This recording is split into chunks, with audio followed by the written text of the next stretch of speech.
Good afternoon, everyone, and welcome to this edition of PPM session. Today, we'll be talking about the Unit 10 under the Block 3, which talks about brand equity. Today's session, we will be covering the concept of brand equity and its contribution to competitive advantage. We'll also be looking into what constitutes or what are the components that goes into explaining the term brand equity. We'll also assess various models which are used to measure to assess the brand equity. There are a few customer based as well as the financial based brand equity models. We will talk about customer based brand equity model and how do you build a brand equity and help developing strong brands in the portfolio. So let's get started. So when we talk about branding, so today's marketers cannot live without branding. Branding is a necessity. We are developing brands in order to create more competitive advantage in the marketplace. But when you look into the worth of the brand and the kind of investment that goes into it, there is a sustained effort on the parts of the marketers or the organizations to create a positive vibe towards the brands that they own from the customers, from the stakeholders alike. So if you remember last class, I talked about how brands are defined. Mostly that's a very rudimentary way of looking at how brands are. But obviously, if you see, it definitely talks about a name or a term or a logo, a symbol, a design, or it could be some kind of a description. It could also be a combination of these, or it could be identifiable individual elements which are used to identify. Now, that is very critical to identify the product or service which is being offered for the consumers by the company. So obviously, it has a very clear-cut objective of differentiating, identifying the offering from the company. So the more the brands, the more the kind of requirement for you to enhance to see that the brands are performing well. Now, whenever these brands are offered to the consumers, of course, what kind of a perception or what kind of an impact does it hold, or how the consumers look at it from various aspects. So obviously, some of the aspects which have been listed out here, I'll take you through. Some of the things which they are mostly customers look for when they look at brands is that obviously they look into the product attributes. Any product attribute that you talk about, let's say when you talk about a company offering certain products, they have certain core competency. For example, Tata Steel talk about steel, so they talk about we make steel for India. So obviously that is the kind of reputation. If we talk about Volvo stands for safety. So every company or that talks about perfection. So every company has gotten certain attributes which they do it. Here we are talking in terms of the company, but it could be also product related attributes. For example, you could talk about the Horlicks, which has got a particular component to increase the stamina or to increase the IQ level and so on and so forth. So, and the next is the benefits. Now, benefits are something which the customers always look forward to in terms of connecting with the products which are offered. So generally, customers look for functional benefits or certain emotional benefits. We have already talked about how in case of iPhone, it also looks to the emotional needs apart from giving the functional needs. But when you are pitching it, when a company is pitching it, obviously they look into these dynamics in terms of what is the benefit that the customer is looking forward to, and then factor it in. In cases like consumer products like your Dettol, we took look into the antiseptic properties as a very functional thing, so that it helps you to ward off the infection. But at the same time, it also talks about protection. So protection is an emotional feel that if you feel protected when you say, okay, I have cleaned something with Dettol. The general perception in the minds of people is that it's beneficial. So they look at the benefit in terms of the emotional connect with the brand, with the product.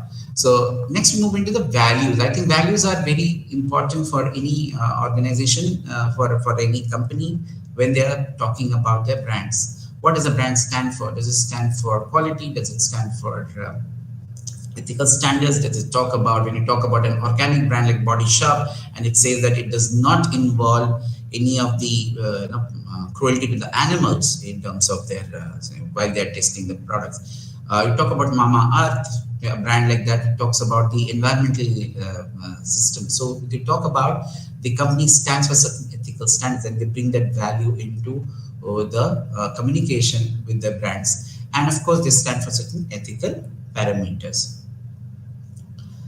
Going forward, you can also find that the culture. Most of the, many brands have come out from different country of origin, and when we factor that as a part of your organization in the brands in terms of representing that culture, most of the Japanese brands too. You must have seen not only our scooters like Suzuki, we have seen Samurai.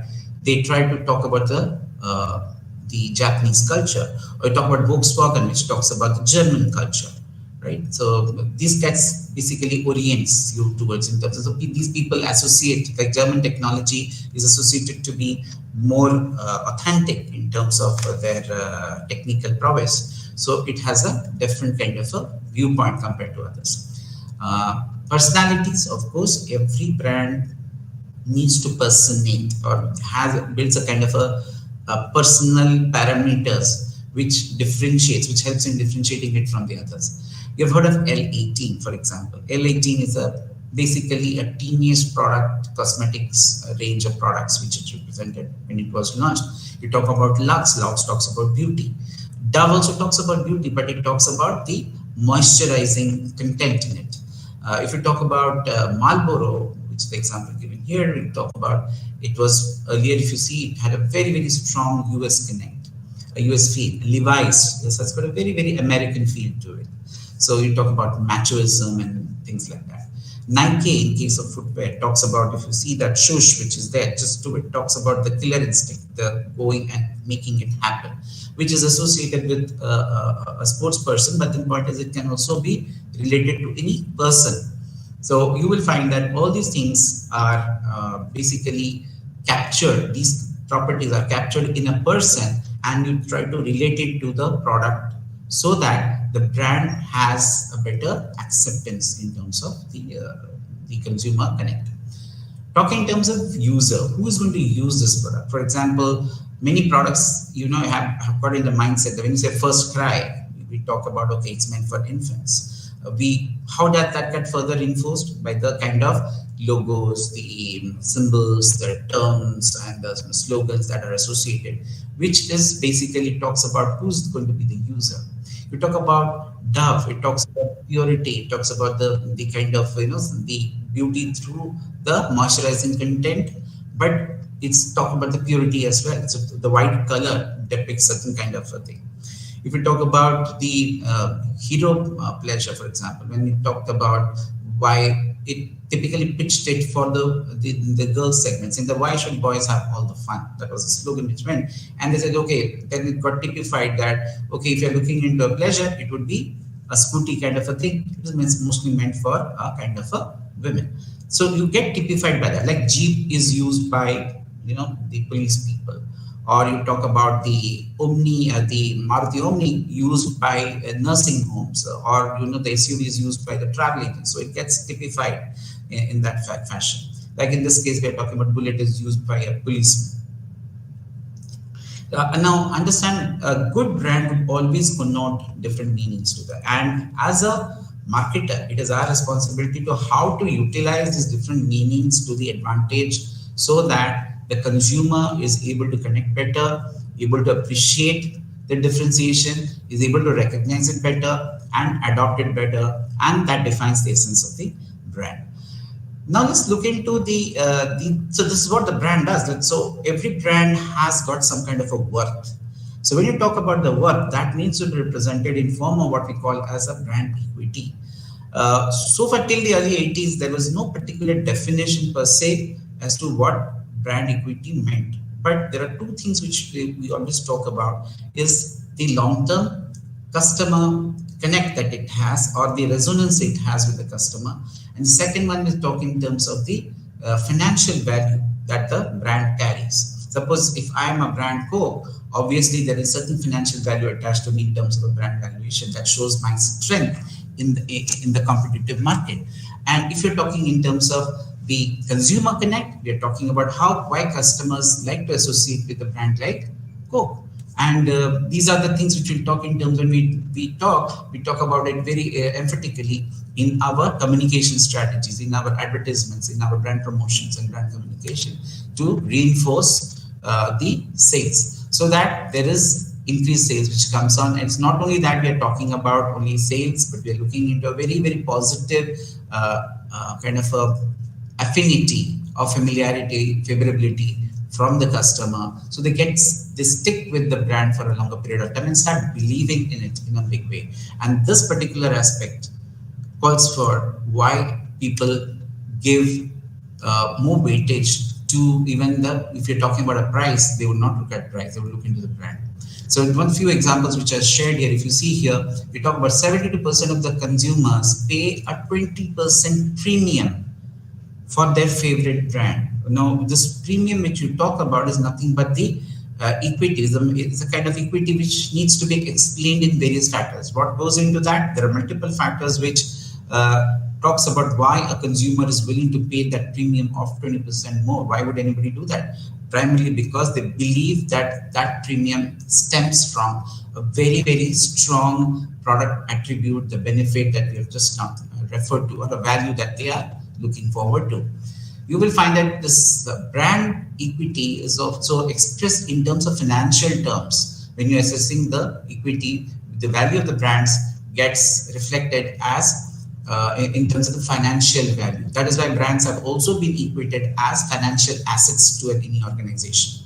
Today, it cannot be ignored. So if you have a very robust kind of a brand portfolio and the brand has a value which you can leverage upon, it really pays back to the organization in a big way. So the top-notch people or the people who are at the top also cannot ignore the importance of having very strong financially viable brands which can be considered as assets. When you look into the portfolio, it also talks about the market dominance in the place. This has been reflected in the various kind of if you see here the kind of listing of valuable brands by Statistica or global valuable brands. Yesterday we talked about the brand valuation which is done by Interbrand to come up with the overall brand standing across the globe. So you will find that some of the brands are in the top notch.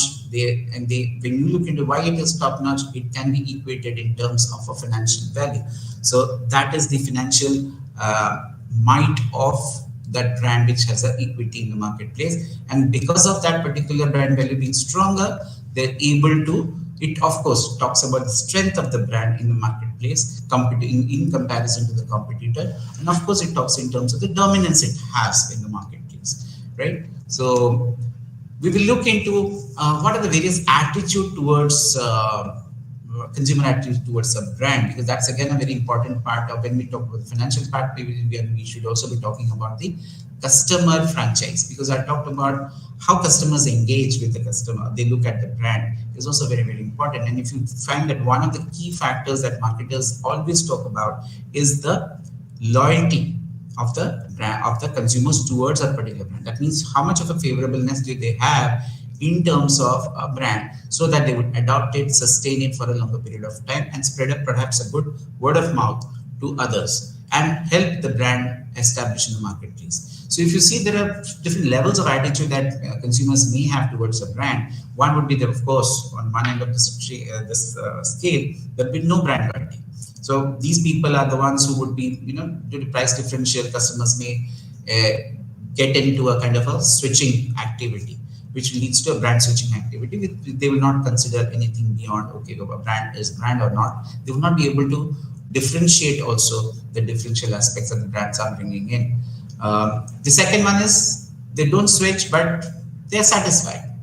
So if you see, on one hand, you have got people who have absolutely no loyalty. They would go for a switch. The others one may not switch, but they will be satisfied, more or less satisfied, but not very clear about it. So the third category would be the one which they're satisfied and would go that extra mile, which we talked about in that particular expression, saying that putting that 20% extra, even at a cost, higher cost, I'm willing to pay that premium to switch the brand. Which means what? Until unless you're being internally moved, you will not move or you will not take that decision. This is a very critical attitude which one can look into. So whenever we are talking about the switching cost, generally for any customer to switch from one brand to another brand, there is a cost that these costs are can be the psychic cost, there could be psychological cost, there could be of course risk cost, there could be financial, I mean in terms of quantitative terms there's a cost, but psychic cost is something which we are referring to here in terms of which affects the mentality or the psychographic profiling or psychographic considerations of a person. And customers, the way they relate to the brand, how do they see that? We talked about brand personality. How much do I see myself in that brand? Today, if I associate myself with a particular brand like Mercedes, somewhere down the line, my personal characteristics and the brand personality characteristics match to a certain extent, and that's why that relationship has been mentioned. And hence, I feel yes, it is something which was worth considering. And the last but not the least is the highest level of conviction that I have in terms of the confidence of the brand, where we're talking about very hardcore points. Acker, on the basis of these last three parameters of attitudes, which I just talked about, has been able to identify or been able to define the brand equity as a set of assets. They can be assets, they can be liabilities. So if your attitudes are favorable, so they will be assets. And if they are not there, it will be a liability. If it's an asset, it will add to the value. And if it is a liability, it will just subtract the value that you give by providing a product or service to a firm and to the customers. And these are generally linked to what your brand is representing. So when you offer that brand, you obviously have an identity to which you go for. So you have a set of assets which are linked to that brand. So if you remember, when Reliance got demerged into two entities, the Reliance Industries logo was given to Mukesh Ambani Group. The ADAG, on the other hand, Anil Ambani had to work out a completely different strategy. They came up with a name called ADAG. The company spent crores only to tell people that they are so. That is the kind of importance that the name has, right? Just to put things into perspective. Now, what are the components that goes into a brand equity? We will next look at that. So I would take help of this particular framework, as you can see it on the screen here. As you can see here, this is the block diagram where we talk about 4 or 5 different parameters which are critically looked upon in terms of enhancing brand equity. We'll go to them one by one, and then we go to the middle one is basically talking in terms of the outputs, and the last column talks in terms of what is the value that accrue from that into the customers, to the channel members, and to the various people who are associated with including the firm, for getting better leverage of having an equity. So when a brand has an equity, obviously it will basically have a positive impact. So if you see, where are the sources from where you can, which can form brand equity according to this particular framework by David Acker. So he has identified the first thing that you need to have is the brand awareness, right? When you talk about brand awareness, it refers to the strength of the brand in the consumer's mind. How aware I am of that particular brand, it comes from the fact that whether I recognize it, whether I identify it, whether I am able to, when I'm purchasing, does it click? Does it achieve something called top of the mind recall? When I'm going to buy a particular, let's say I'm going to buy a television, is one particular brand playing strong in my mind, or there are several other brands? Now, the degree to which these brands get activated in my memory space would primarily depend upon the kind of awareness that I've been that has happened with me over a period of time. It is not just one thing. We are seeing the ads day in, day out. But then what is the kind of familiarity or the recognition or the recall factor that the brand has? And that's what we are talking in terms of the awareness. You will find this is the building block. This is the most major part of any organization to build brand equity. They must have something called the brand awareness. So looking into recognition factors, what when you try to recognize, it comes from that. Okay, it comes from the you have been exposed to it. You may not have used it, but you have seen it somewhere. So when you go and buy, you are able to, when you are walking down the street and you find there is a kiosk or there's a hoarding, it tries. Okay, you are noticing it. You may not remember, you may not use the product. Okay, it may not lead to any kind of a comparison, but it is just there as a kind of a noticeable factor. Now, when you enter, when you go and purchase, you may find, okay, I found out about this. So what that's I have heard about this particular company, or I've heard of this particular brand, right? Some of the brands get recognized because they represent the product. And yesterday I was talking represent a particular product category. Like in case of Xerox, which has been mentioned here.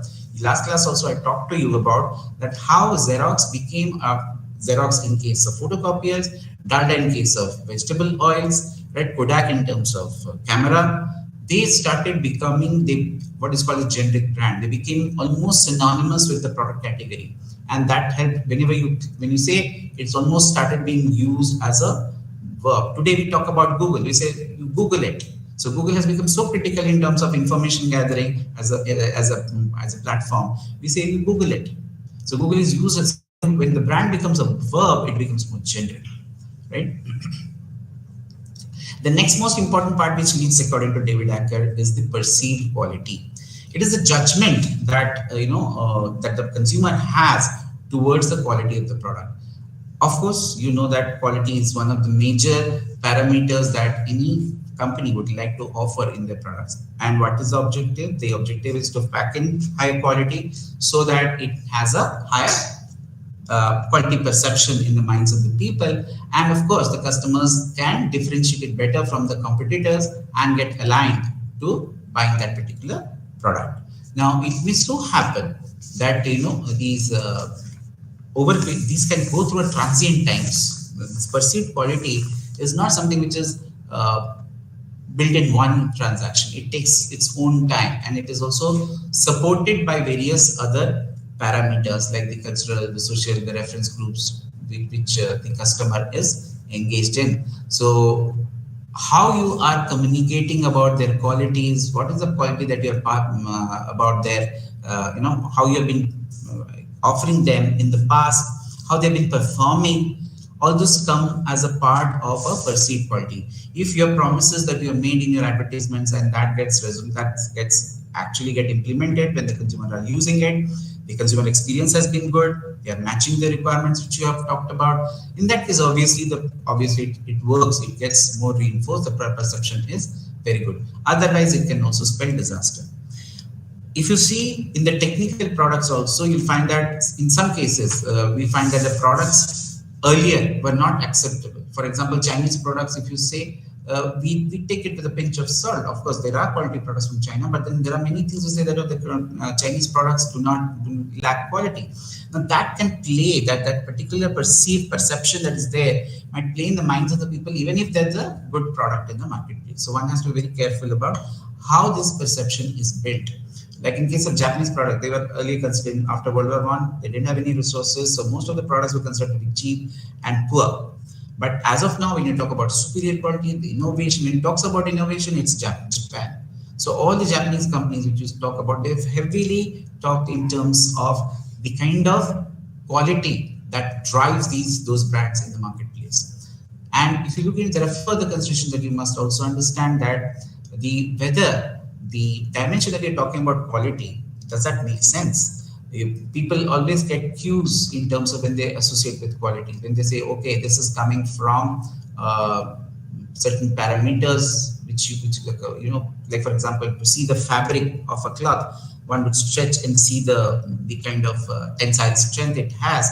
Like in case of the car tires, the example that is given here, some people kick the car to see that, okay, how sturdy it is. Of course, these are visible cues that you are associating to influence the perception of the quality. Other things could be that you are using various kind of claims. You're talking in terms of visual elements as a metaphor to tell them that, okay, this is what perceived quality is all about. The next most important thing is in terms of brand equity, according to David Acker, is the brand loyalty. Now, the loyalty comes from simply think how much the person is talking in terms of placing a value onto the brand and how much is buying it for, what kind of price, uh, sensitivity, if at all it is there, how that is getting rewarded. If you find that brand loyalty is a factor which is there with you, obviously the customer might be associated with you for a longer period of time. That helps you to overcome the cost acquisition cost which is there once it is established. So obviously loyalty is a kind of acts as a very strong leveraging point for the company. From the competitors also, it builds a certain kind of a barrier. And when a person is loyal to a particular brand, obviously that works in their advantage for the company and also helps to maintain the patronage. But then point is loyalty can also be segmented into one part where people, they can be segmented in different groups. Like for example, there could be people who would be non-customers. They may not who buy only who buy other brands. No, not at all loyal. Or there could be people who only switch for the price constraints. There are people who find that they would look into passive loyalty. They would look for something and then they're a little bit exposed. They might use it and look into availability. If it is not available, they may go for a brand switching. But there are people who are in the fence sitters, which are called fence sitters. They would differentiate between one or two brands maximum. But there are people who will be committed. Now, obviously, from an organization point of view, if I'm looking at a market segment in terms of loyalty, I would look into a committed. But then that's not the reality. The reality is that we will have a range of loyalties as we are looking into the markets. But point is, as a marketer, am I able to identify these brand switchers? Where are the gaps that are there, and how we are plugging those? And how do we take care of these people who are passive loyal? If you're not taking care of them, then perhaps we are going to find that there will be some inroads made by competitors, like in the case given here is of Dantkanti, to carve out a chunk of the market share by advocating some kind of a herbal thing. It was not that herbal products were there earlier, but they managed to create a dent into the bastion of Colgate. So you'll find many such things, like in case of Nirma, they wanted to create a dent into the market of detergents in case of that. So one has to be very careful about, if there are passive loyals, you have to take care of them as well. You cannot ignore them, right? So you have to be with the customers so that the loyalty factor is maintained, because customers always like to be appreciated, to be taken care of, they will be to be asked. Right, so a lot of times you need to maintain a kind of a, today you see you create blogs, you create interactivity, so the customer tries to explain what they are looking forward to, and you engage with the customer more and more, and that helps to shift the loyalty towards a more committed part, right? Having said that, there will be certain slippage, but we need to know that if you have loyal customers, probably your products will be better accepted. You can also try getting into the premium segment or try to get better mileage out of it, because there will be some cost savings due to this. Brand association. This is the next most important part. What is the equity talks about in terms of the association. For example, what is the kind of image that is associated with the brand? So we use in brands, in advertising and all that, we use a lot of attributes, symbols, music, celebrities to create those imageries in the minds of the people. If you remember the classic Airtel ad, it talks about that music, which basically talks about Airtel. Of course, it was composed by A.R. Rahman. Even Britannia still has those music elements which are explored to propagate what the brand stands for. Or you could be talking about brand endorsers which have been very, very in sync with the products. Here, the case of Sachin Tendulkar for Boost. Now, when Sachin Tendulkar is used for Boost, but understand these people are also used for other products. So, are they fitting into that requirement? So, when you talk about the acceptance of a brand endorser or a celebrity usage, you got to see whether it is acceptable to the people or not. In case of Lux, if you see, it's a beauty soap which is used celebrities. Anybody who used to endorse the brand Lux was considered to be the number one. So much so that they've continued consistently tapping about it until today. It's a brand which is worth its, sorry, whatever. It may not be a very great product, but ultimately it translates into a kind of an association which is very difficult to break. And they've been able to harp it from time and again, and they've been consistently being able to reinforce that again and again. If you talk about Laurel as a brand, it talks about freshness. We brought in the lemon component into that. The very classic ad campaign which brought out the elements. Very at that point of time it was launched, it was considered to be a kind of a game changer for the brand. So you can use brand associations to talk about it. The next we move into is the proprietary brand assets. Proprietary assets are one which basically contributes towards the protection of the brand, because you are spending so much of money into the brands. One has to understand that it needs to be legally protected, because so as to ward off the competitors from copying it. So these are the things which basically accrue towards the outcome in terms of better acceptance, better value for the customer, and also to the consumer. And as well as if you have a good product brands which have a better equity in the marketplace, you will find that companies can leverage. They can leverage, or the financial leverage is there, market dominance is there, their word of competition, the trade channel members, they can flex their muscles. So these are some of the things which you get as a competitive advantage while looking into the brand equity. So on various fronts, you find that pursuing brands and equity and having an equity always works towards an advantages. Now, when we're talking about brands in terms of current things, we are not only talking about creating brands, but also nurturing brands and looking at brand sustenance from the long-term perspective.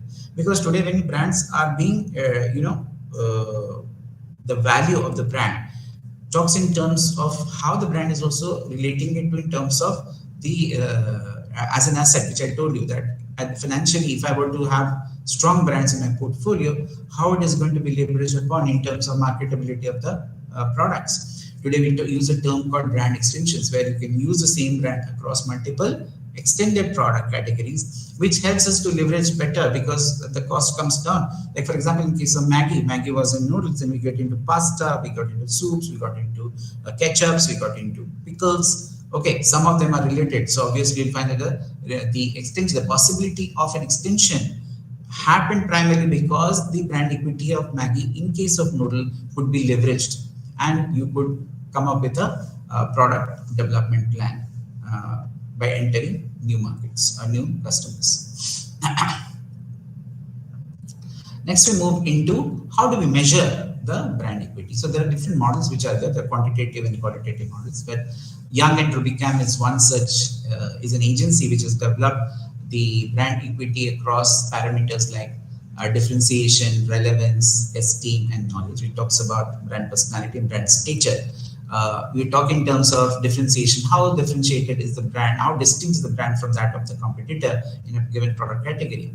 Second, we look into the relevance of the brand to the, we look into the, when you collect that information from a respondent, we see how critical it is there for the customer to find it relevant. So it talks about the stature of the brand. When you talk about the knowledge of the brand, we're talking about what it stands for. What is the company trying to talk about? See, it's a kind of brand promise from the brand is associated when the company is talking about it. And when you talk in terms of the perception of the quality, which we were just talking about it, we're talking about the esteem factors. What kind of values can be associated with that?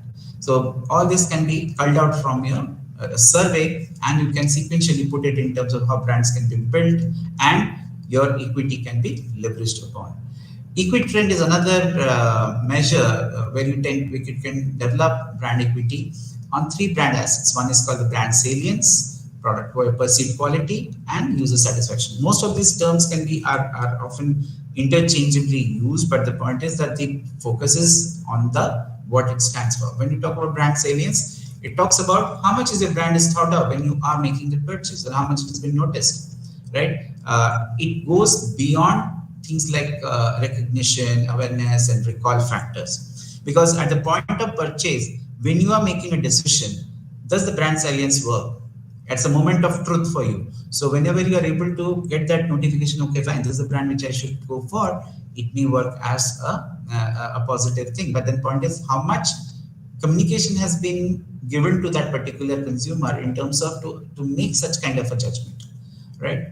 Of course, awareness, recognition do play a part in that. I'm not denying that. But at the same time, it also talks about for us, for the brand to be noticeable from the past experience or from the kind of engagement that the consumer has, you'll find that salience plays a very important role. Perceived quality, I need not talk about it. We have here, they talk about something like an 11-point scale, which ranges from outstanding to unacceptable. So obviously, the perceived quality for outstanding is very good if it is there, and if it is not acceptable, obviously on the lower side. The user satisfaction is another important where you can qualitatively rate customers' perception in terms of what their satisfaction scores are. Now, I would get into another David Acker's framework, which talks about a composite brand equity measure to measure the brand equity. The other one was the model which talks about what are the sources of assets and liabilities, those 5 parameters. These are basically the composite equity measures. So there are few criteria. So the measure should reflect equity. That means what? It talks in terms of the degree of importance that the brand is having and can it be considered as an asset, and which cannot be easily duplicated by the competitors. And it should reflect what markets you are basically available to, what is the potential that you can get an ROI with this particular brand, and of course how sensitive, if there's a change in any of the parameters, how does it affect. And going across, can there be a situation where you can extend it to product categories and other markets over a period of time? We talked about brand extension. So these are captured in these 10 brand equity 10 attribute categories, as we can call them, or it is called a brand equity 10 measures, which is built on these 4 criteria which we have just now talked about. So price premium, it talks about loyalty measures. If you see what kind of when you say price premium, why would anybody be interested in getting a price premium? Obviously it talks about the kind of loyalty it represents. So it is a significant indicator of the loyalty that the brand has. Now going forward,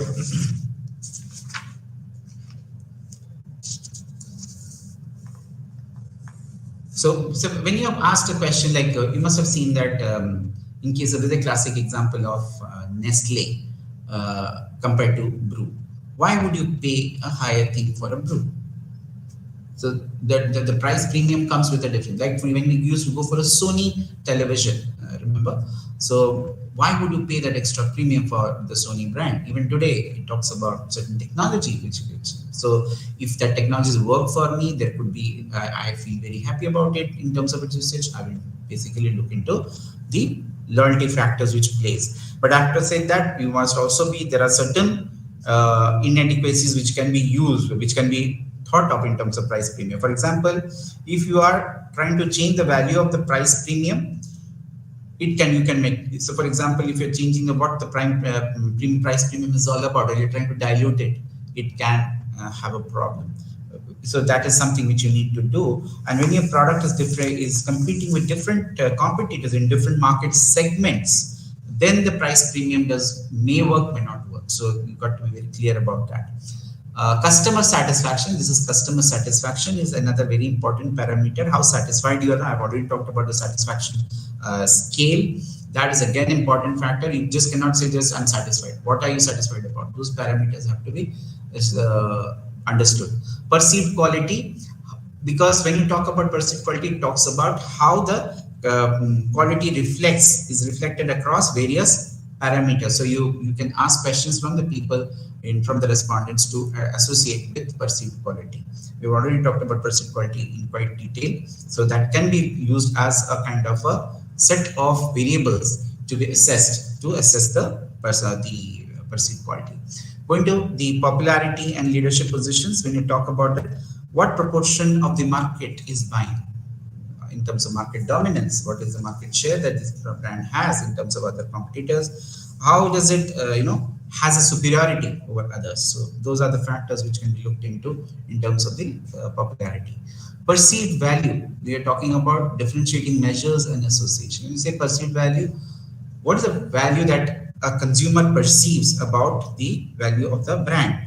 And it can be, if you see in terms of product, it may be same, but the point is when you are putting it across to a person, the way he uses it, the way he perceives the difference, and with engagements, with better usage of the product, the perceived value can be different. So obviously, the companies should look at, marketers look into enhancing the customer engagement, and so that the value is not only created properly, communicated properly, and also delivered properly, because all these are critical for creating the differentiation.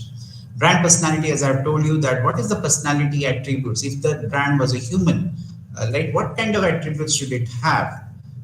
When you talk about Barbie, what kind of attributes comes out? If you talk about Alan Solly, what does the brand talk about? So you will find that we're able to personalize the brand, and this personalization is very critical for establishing the association. Organizational association, the company, which is, when you say it's a Tata product, it's a Volvo, it's a Sony, it's it comes from Microsoft or whatever. A lot of Samsung, LG, it all builds in the kind of credibilities or the kind of positioning that these brands have at an organization level, being able to associate with the people, and that translates into the acceptance. Brand awareness, I've already talked about it, what kind of awareness that you need to have. Obviously, awareness means you would definitely look into both the salience, the recognition, the recall, the kind of brand salience aspects, which becomes very critical. But this is the building block. Until you have awareness, this is of noise. We'll talk about it in some time right now.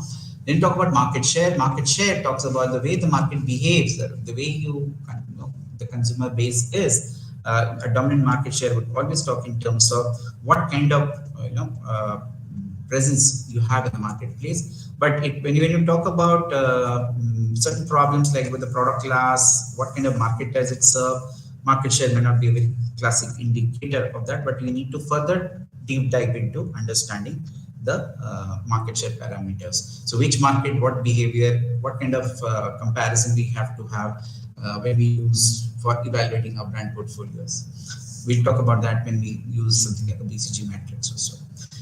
The 10th is obviously the last is the market price and price distribution. Obviously, if you look into the relative price that the brand has in comparison to others, can be another criteria for establishing the brand equity. Similarly, the distribution coverage. What is the kind of stocks that are available of my brand in that particular store, and what is the kind of customer offtake that is happening? That can be also be a kind of a measure of brand equity. Going further, we will look into the composite measure of a brand equity. You see something like this, a brand equity power index. Here what we have done is that we have taken parameters like awareness, brand loyalty, price value, and association, and we have taken a weightage, because understand, when you talk in terms of the constructs, these are all the constructs on which the brand equity is being prepared. So brand equity is influenced by awareness, loyalty, price, and association, and they have certain weightages. So these are the weightages which have been around. So if you are looking into brand equity, the brand loyalty factor, as you can see from the importance here, is given more priority to assess the brand equity power index of a particular brand compared to awareness of price value, or in terms of association that the brand tries to attribute to the consumers. Next, we move into what is called as the most important part of how the customer-based brand equity is explained. For this we always refer to another important work done by Kevin Lynn Kaler, who came up with the CBBE model, which is called the customer-based brand equity model. The moot point in this particular model, the premise is that the customer plays a critical role in the creation and management of the brand equity. So it is, if you see, I'll take you through the framework under which it is built out. It talks about what kind of a knowledge is existing in the minds of the customer that helps the customer to be in to use the brand, to take it forward, to leverage upon, and the kind of integration that you've been able to achieve by the customer involvement process. This happens primarily because of the brand knowledge. So the brand knowledge here plays a very, very critical role. And when we talk about brand knowledge, when we consider brand knowledge, what do we mean by that? There are two factors which we talk about. One is called the brand awareness, which is linked to brand recall and brand recognition. And the other one is the brand image. Brand image, as we talked about in the last class, we talked about what is the set of values, beliefs, or we associate with the brand in the minds of the way it is perceived by the consumers, right? So both these contribute towards the brand knowledge. We already talked about brand recall factor, whether my brand is being recalled whenever there is a need for a product. Is my brand recalled? Suppose I want to go for a soap, is my brand there in the top of the mind recall, or is it one single brand? It's one single dominant brand. Do I recognize a new brand that has been introduced in the marketplace? It depends upon, you will find that what kind of measures are taken by the company to ensure that the customer is able to recognize as well as recall the brands. Because recognition is one thing, then it has to be used, right? The recall factor comes in terms of a repeat purchase, right?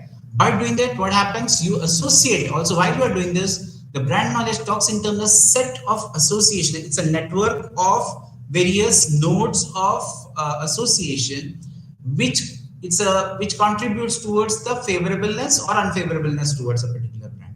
So when you talk about the brand knowledge, it talks about as a network of the one is the brand awareness, the other one is the network of associations that is built up. So what kind of brand association? You can see the attribute based. Attributes are mostly product related attributes, or they could be non-product related attributes. As you can see, these could be the non-related attributes. They're the price, the packaging, the user imagery. User imagery talks about who is the user of that product, right? Usage is in what application it is being used. Milkmaid, if you see, it was basically, you talk about usage, it was used, the user category, it was meant for the milk. They wanted to substitute the milk, but unfortunately it became a sweetener, a sweet maker. So today when you unwrap and take up the packaging of Milkmaid, you find the recipe has been put, because you're talking about the user category imagery which is associated has very significantly changed. We'll talk about repositioning exercises, the brand repositioning, which is also very critical for brand association. While we talk about these in promotion, we also talk about the benefits. They can be functional, experiential, or symbolic. Not all brands give functional benefits, but they also experience. You experience, like in amusement park, you experience that thing. Starbucks talks about a complete experience to talk about. It is not a cafe, or it's not a coffee that matters, it's that experience that matters. So you associate with that particular aspect. Symbolic, obviously, when you go to McDonald's, you talk about the kind of environment, all these parameters which are built into creating the benefits. Even in case of when you hold an iPhone, that's a symbolic. It's symbolic of your lifestyle. Attitudes, again, are very, very critical in terms of assessing the brand associations. Now, if you look into the kind of brand associations that people have, they have to be favorable. Now, the favorability of the brand comes from how the brand is being, in terms of informing the people. If it is creating a positive vibe, what kind of information are you packing it when you are creating your advertising campaigns? So the more you are able to put your customers into a thinking mode, or in terms of information search in the consumer decision making process, you will find that the more the clarity comes in, the more favorability it is likely to achieve. Second, we look into the strength, because once we give the information and we push them towards the purchase, obviously people, when they use it, they see the strength of the brand association.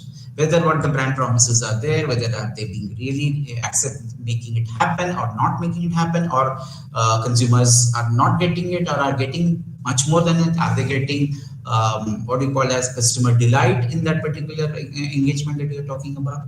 So you need to understand the strength of brand association creates a very strong image and a strong level of favorableness towards the brand. So the more you have strong brand association, it will be critical to the success of the brand image, which again feeds into the brand knowledge. And the other one we talk about is the uniqueness of your, how unique are you to gain a competitive advantage. You are in the same space. So others are also talking about it. They also pitch in with the kind of brand associations. If your brand association is unique, right, then obviously you are creating a unique image in the minds of the people, which people will not. If it is a me too kind of a thing, yes, there is a chance of a dilution happening. So you consistently keep on looking into how to keep that particular brand association unique, strong, and favorable. So these are the things which are there in case of Keller's model of CBBE, right? Now, coming into how brands are created, obviously we look into three considerations for building. Once, as you can see it here, the choice of brand elements. So when you are creating brands, we need to understand what makes this brand tick, or who am I going to offer this to, and obviously what kind of attributes we would like to associate it with, so that it gives you a better value proposition to the consumer. So obviously when we talk about it, we look into certain elements, considerations. Secondly, once you have developed, because these are these brand elements are like creating the brand identity. This is what the firm is going to, or in terms of offering to the marketplace. After that, how it is getting put into the various marketing strategic programs, like for example, the communication, how the brand promotion is done, how you are going to make it happen, how you're implementing it, road shows, digital, traditional media, to talk in terms of the support that the brand requires in order to be noticeable, visible in the marketplace and create awareness, because awareness is important. So when you understand another thing, critical thing is the brand elements also try to give you like the Incredible India campaign, the Bindi, that is a very significant part of that particular brand element, and that makes that campaign stand out in terms of the Incredible India campaign that we have seen. Secondly, we look into the secondary associations by linking it to various other entities like the other celebrities or the some kind of entities like your country. You brand it by that. Mostly airlines use it by the country of origin. You use mnemonics very, very strongly to utilize the secondary associations which it has got. At the same time, one has to also understand that all these elements should be having a very strong, what I would say, in terms of strong acceptance from the customers. Not only that, but also how consistent are you when you're utilizing multiple symbols? Are they conveying the same message across all the culture? Number one. Number two, are they able to give you the kind of leverage that you are looking forward to? It depends upon how you have steadfastly woven the brand while building the brand equity. So consistency is one of the critical factors which has been mentioned here, and I would also agree to that, because it should create the same kind of feeling. So for example, KFC in India, it comes with Kentucky Fried Chicken. It has got certain things associated with it. But when it is applied to India, because of certain cultural elements, you are trying to change the itineraries. You are going from a global thing to a local. So there is certain standardization. There is also a certain amount of localization. But at the same time, the key takeaway is that the brand image or the brand promise does not change. Right. So obviously, when you talk in terms of, this is a very important part of the brand communication. That how you are communicating about your brand elements in terms of the established. Because if you're giving too many messages, it can lead to confusion. It can lead to people getting confused, and when the people get confused, they will not like to associate. People like clarity, very clear-minded communication, simple communication, but get resonating with them. So that is why we talk in terms of CBE, something called the resonance dimensions, where you would say it would be self-actualization for the brand, because the brand becomes very strongly connected with the consumers.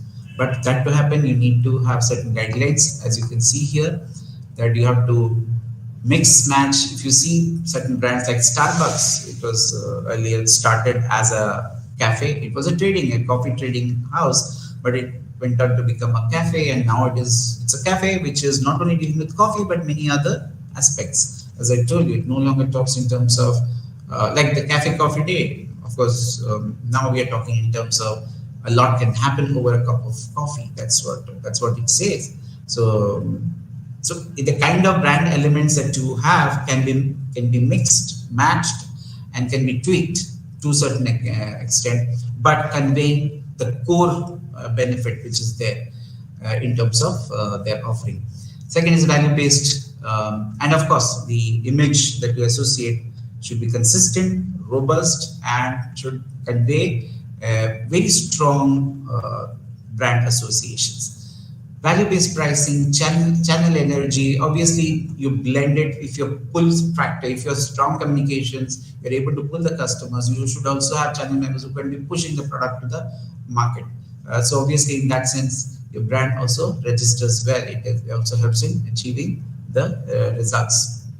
Value-based pricing, wherein of course discounts that you give. Obviously, discount is something which we will not look forward in branding. But the point is, if the brand is standing for certain values, then obviously consumers will accept it even without going for a price cut. They will be willing to pay a premium rather than going for a price cut. So price cut is something which would not be advocating so much.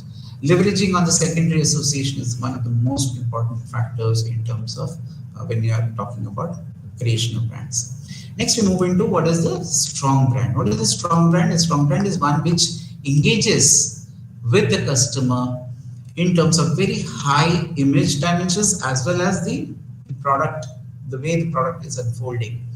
The product capabilities in terms of various product categories, you're able to, it becomes so critical that the brand is able to become an asset.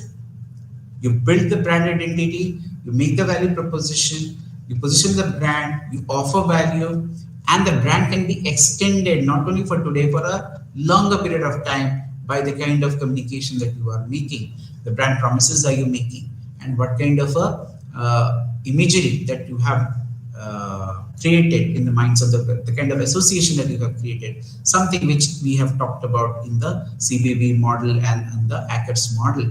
Of course, there are certain responsibility. Today we talk in terms of brands getting engaged in various CSR activities, like the PNG talks about that save the particular tiger, or PNG talks in terms of contributing to the girl child, a school for a girl child, or we're talking about a tiger save campaign, by one of the mobile service providers. So Coca-Cola eventually got in touch with NDTV in India to talk about how to encourage people to get students to get sports. This is a responsibility that the brand is extending into, and we're talking about open happiness and things like that the Coke is espousing. So the image that you are giving to the world is that, yes, you are obviously looking into products and categories, but you're also looking into the ethical, the social upliftment. Also, you're putting a lot of efforts in terms of bringing in people to the forefront, encouraging and recognizing them, making it more inclusive. The more you do that, the more you invest in it, the more the brand will emerge as strong brands and engage with customers at multiple levels. And tomorrow, when you look into these assortments or the brand portfolio, which have got equity as a driver, which have got very strong brands, their equity will be higher, and they can you can leverage more, what I would say, market dominance in terms of investors investing in your plans, expansions of your diversifications, and obviously, if you have a very robust portfolio of brands, strong brands, it always lends at an architecture, what we call in terms of brand architecture, the robust architecture helps the company leverage more in terms of future businesses, engaging with more number of customers, the stakeholders, giving value to every fraternity, to every section of the society, to the government, to the stakeholders, to the consumers, but primarily the consumers. The consumers are the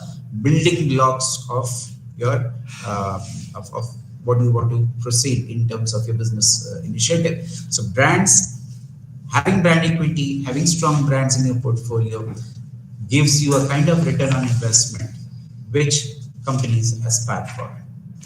With these words, I would like to end today's session. Thank you for your patient listening.